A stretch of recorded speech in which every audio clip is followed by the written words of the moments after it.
Руся өткендегі жұмысқа кіретін болдың ба? Кірем ғой. Не жұмыс ол?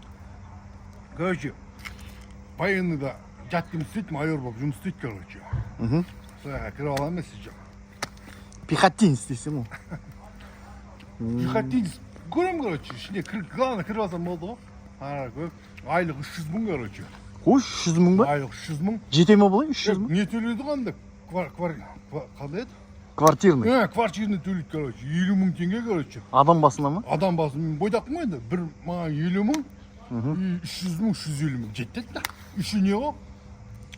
Жазда үйленсем, әйеліме 50 мың, маған 50 мың.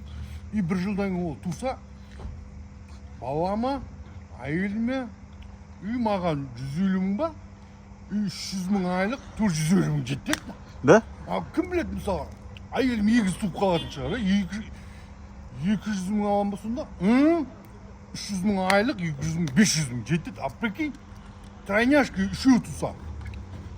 Точно жете ма? Онда қарсы сен квартираны қанша өп кеттіңіз? 50 мыңнан 250 мың, 550 мың айлық таразға. Нормально емес па? Зың ғой. Контракт. Сен онда бүйтпейсің ба? Бір 3 баласы бар әйел ала салмайсың ба? Қазірден